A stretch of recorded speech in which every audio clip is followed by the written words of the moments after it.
બહુ મોઘેરા સંત, બહુ મોટા સંત વડતાલ લક્ષ્મીનારાયણ દેવ દ્વિશતાબ્દી મહોત્સવમાં જેમની બહુ જબરજસ્ત સેવા હતી, યજમાનોના માધ્યમથી, પ્રચાર પ્રસારના માધ્યમથી, ઠાકોરજીના ઘરેણાના માધ્યમથી, અને હમણાં જે જલગાંવમાં બહુ મોટો ઉત્સવ ઉજવાયો એ ઉત્સવના સ્વામી અધ્યક્ષ હતા. સ્વામીએ જલગાંવ મંદિરમાં પણ બહુ નાની મોટી ઘણી બધી સેવાઓ મંદિરના નિર્માણમાં અને ઉત્સવમાં કરાવી અને ત્યાં ઉત્સવ કરીને જ આયા.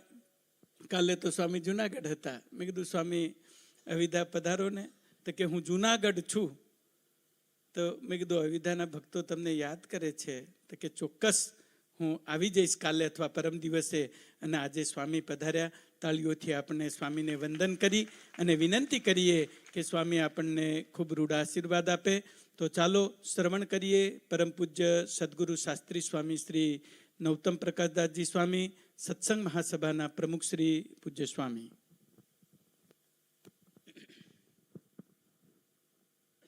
વંશી વિભૂષિત કરાન્નવનીરદાભાત પીતાંબરાત દરુણ બિંબ ફલાધરોષ્ટાત પૂર્ણેન્દુ સુંદર મુખાદ અરવિંદ નેત્રાત કૃષ્ણાત પરમ કિમપી તત્વમહં ન જાને.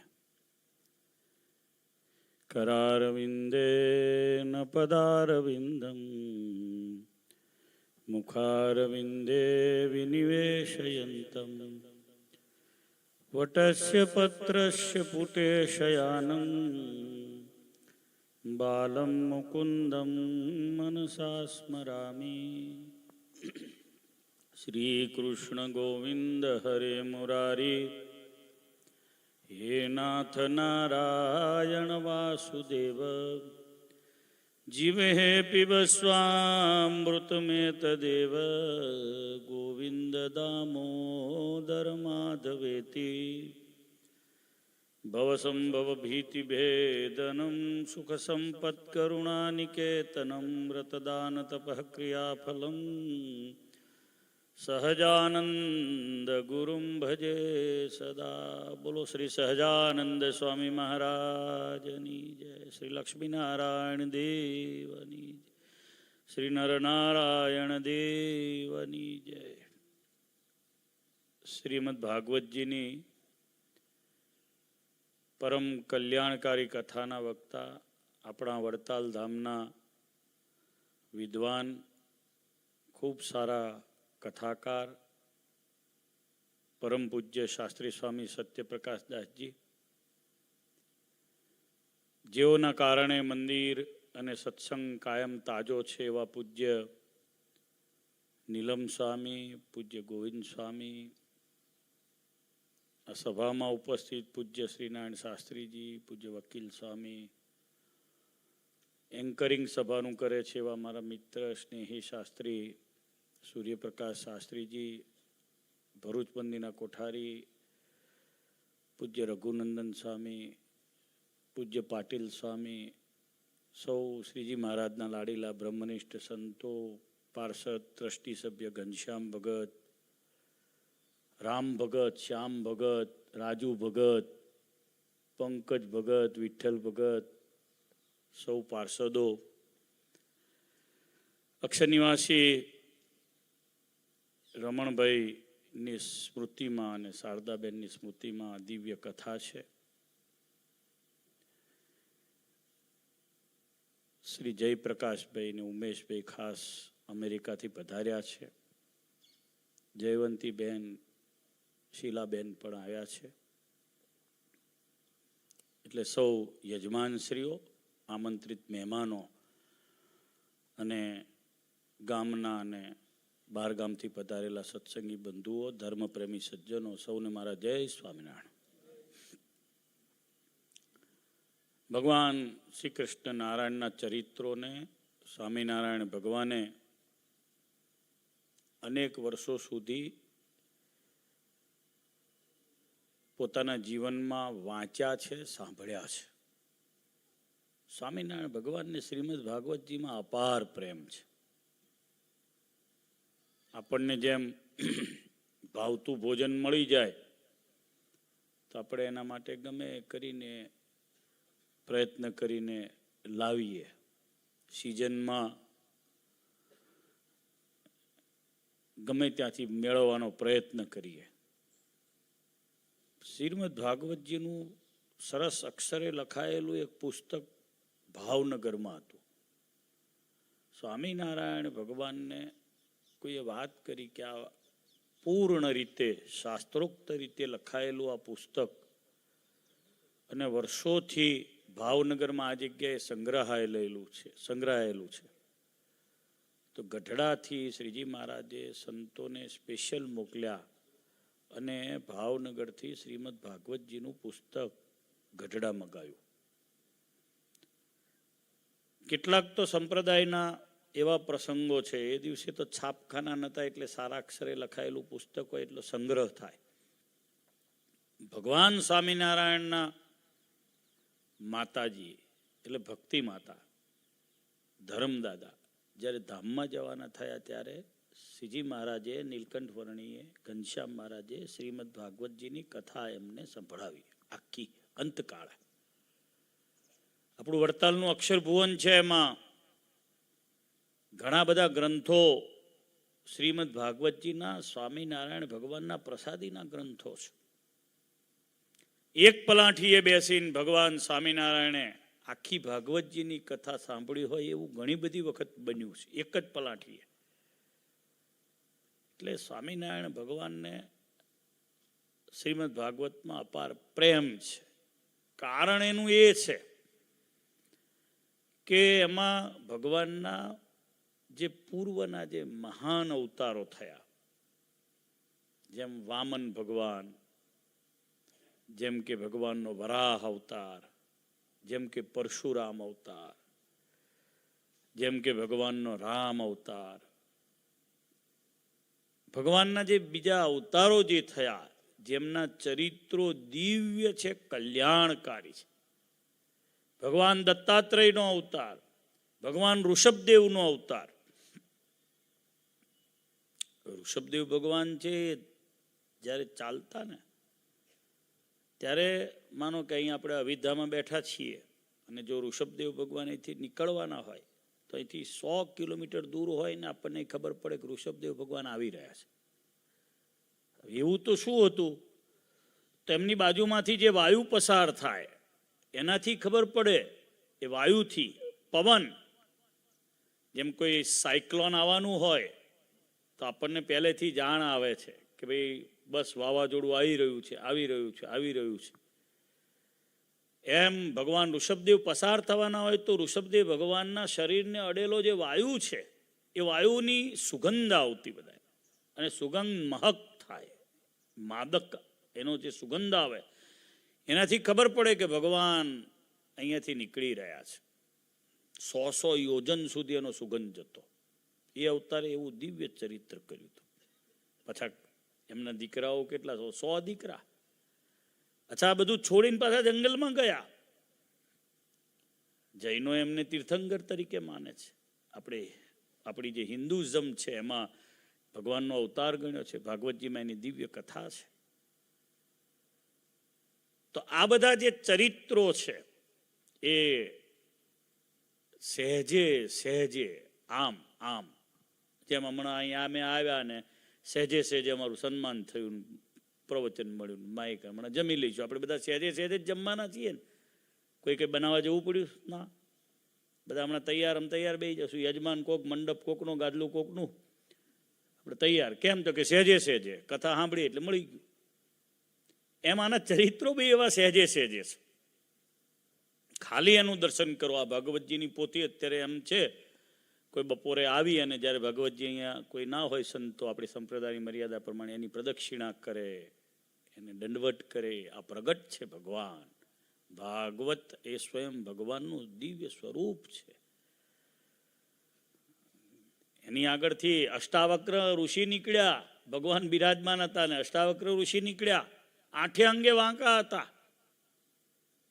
આમ ભગવાનને જોઈને સાષ્ટાંગ દંડવટ કર્યો તો ત્યાં ને ત્યાં જ ભગવાને દિવ્ય દ્રષ્ટિ કરીને પોતાના ધામ આપી દીધું એમને.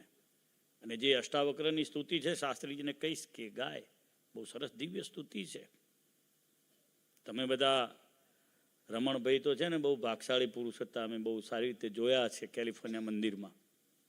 ઉમેશભાઈ અહીં બેઠા છે, જયવંતીબેન છે, આ બધા છે ને પહેલી અરોડના હરિભક્તો છે ત્યાં આગળ કેલિફોર્નિયા મંદિરના. એમની સેવા ના હોય એવો કોઈ ઉત્સવ ના હોય, એમની સેવા કેલિફોર્નિયામાં લક્ષ્મીનારાયણ દેવ, રાધાકૃષ્ણ દેવ, ઘનશ્યામ મહારાજ બિરાજે છે. એનો દરરોજનો હાર ઉમેશભાઈનો અને જયવંતીબેનનો છે, દરરોજનો હાર. બરાબર છે ઉમેશભાઈ? દરરોજનો હાર. એમની ફાર્મસી છે ત્યાં. એમને છેલ્લા લગભગ 25 વર્ષ 23 વર્ષથી જાણું છું એમની સેવા. અને મુખ સેવક, બોલવાનું નહીં કશું. એ વાકડ છે, આ રાજમાં એમનો સંબંધ થયો એ વાકડના છે. પણ બહુ ઉત્તમ અને દિવ્ય સત્સંગ. અને આ મને તો એવું થાય છે કે આ સસરાના કારણે સત્સંગ આવ્યો હશે ઉમેશભાઈ. એવું? હા, એટલે આ સાસરામથી જ આવ્યો હશે ને એમ. હમણાં હું છે ને સાનહોજે ગયા વર્ષે ગયો હતો. સાનહોજે કેલિફોર્નિયામાં આવ્યું. બહુ મોટું વેલી છે અને આઈટીનું હબ છે. ગૂગલ ને આ બધી કંપનીઝ બધી ત્યાં છે, માઇક્રોસોફ્ટ ને બાકી બધું ખૂબ મોટું છે. ત્યાં આપણું મંદિર બની રહ્યું છે. આ વર્ષે પ્રતિષ્ઠા છે. પાટોત્સવની સભામાં મેં જાહેરાત કરી કે લક્ષ્મીનારાયણ દેવના કોઈ યજમાન બની જાઓ. ઉમેશભાઈ આંગળી ઊંચી કરી, એ લક્ષ્મીનારાયણ દેવનો હું યજમાન બની જઈશ. $1000 ખર્ચે છે. હો, $50,000 ખર્ચા હશે. એટલે ઉદાર. એમણે તો મંડપ બાંધી દીધો, સરસ મજાનું આયોજન કરી દીધું. પણ આપણને બધાને સહેજે સહેજે ભાગવતજી સાંભળવા મળે. ખેર અમારે તો વડતાલથી નીકળતા મોડું થયું, મને કથાનો લાભ ના મળ્યો. પણ વક્તા અનુભવી છે. કથા મેં 1-2 વખત ઓનલાઈન કથા પહેલી વાર જોઈ, જ્યારે સ્ટાર્ટિંગનો દિવસ હતો ત્યારે. આ કથા કળિયુગના બધા જ મળ એટલે કે દોષોને હરનારી છે. જેમ વરસાદનું પાણી પડે અને અહીંયા ધમધમાઈને 2, 5, 10 ઇંચ વરસાદ પડે એટલે ગામની બહાર બધો મળ, કાદવ કીચડ બધો બહાર. એમ કામ, ક્રોધ, લોભ, મદ, મોહ, માન, ઈર્ષા, રાગ, દ્વેષ, કપટ આ બધાને છોડાવનારી કોઈ કથા હોય ને તો એ શ્રીમદ ભાગવતજીની આ દિવ્ય કથા છે. પણ એમાં પરીક્ષિત બનવું પડે, ધ્યાન દઈને એને સાંભળવી પડે. ભગવાનની આ કથાને સાંભળીને તો દેવતાઓ સ્વર્ગમાંથી આવ્યા હતા, તો એ દેવતાઓને ના પાડી પરીક્ષિતે કે આ કથા તમને નહીં મળે, તમે મારું અમૃત પાછું લઈ જાઓ. અમૃત માણસને લાંબી આયુષ્યવાળો કરી શકે અને ભગવાનનું ધામ ના આપી શકે. અમૃત શું કરી શકે? તો લાંબી આયુષ્ય મળે. 70 હોય એના 700 થાય, 700 વાળાના 7000 થાય. પણ પછી પાછો ક્રમ તો ઊભો જ રહ્યો. શું? તો કે ભગવાનનું ધામ તો મળ્યું નહીં, જીવની મુક્તિ ના થઈ. આ કથા મુક્તિ કરનારી કથા છે. ભગવાનના દિવ્ય ચરિત્રો છે એમાં. એટલે શ્રીજી મહારાજે આનો મેઇન જે પાઠ છે 10મો સ્કંદ, એને ભક્તિ શાસ્ત્ર કહ્યું છે. અને આપણને બધાને આજ્ઞા કરી છે, અમારા આશ્રિતોએ. એટલે એમાં આપણા મૂળ સંપ્રદાયમાં આનો ભાવ છે. હો, જે લોકો સ્વામિનારાયણ ભગવાનથી જે પોતાની રીતે મનસ્વી રીતે સંપ્રદાયો ચલાવી રહ્યા છે એની વાત નથી. ત્યાં ભાગવતજીના 10મા સ્કંદનું કોઈ મહત્વ નથી. ત્યાં 5મ સ્કંદનું કોઈ મહત્વ નથી. અનુક્રમે યોગ શાસ્ત્ર છે અને ભક્તિ શાસ્ત્ર છે. મહાપુરુષો, ભગવાનના બધા સંતો જે હોય, તમે બધા સંતોની કેટેગરીમાં જ આવો છો હરિભક્તો.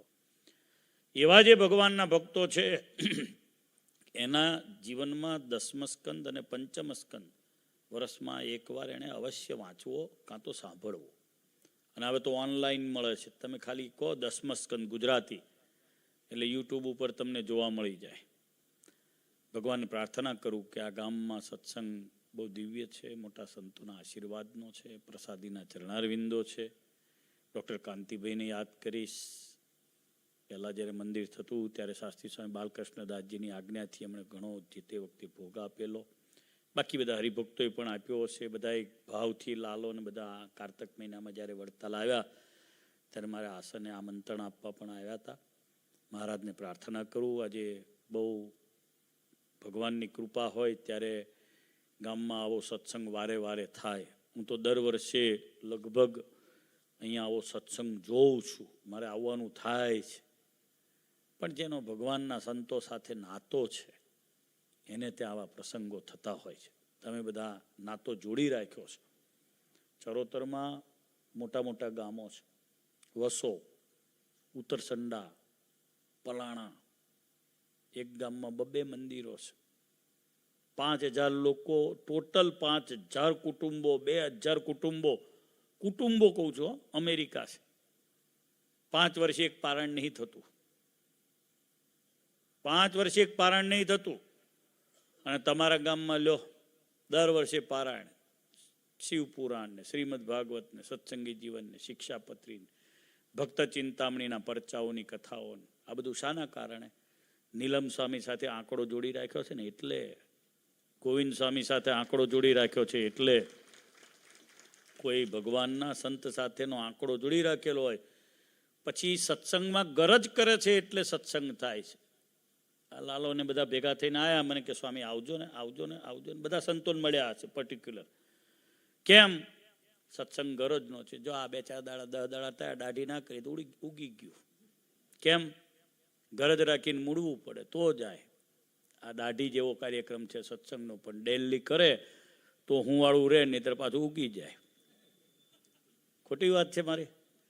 સત્સંગ બી એવો છે, દરરોજ વચનામૃત વાંચવું પડે, ભક્ત ચિંતામણી વાંચવી પડે. હું અહીંયા આવ્યો, મારી ગાડીમાં ભક્ત ચિંતામણી છે, મારે એક પ્રકરણ વાંચીને આવવું પડે. એમ સત્સંગમાં જીવવું હોય. જો સ્વામિનારાયણ ભગવાનના આપણે હોઈએ તો એને 4 વસ્તુ જીવનમાં ફરજિયાત યાદ રાખવી.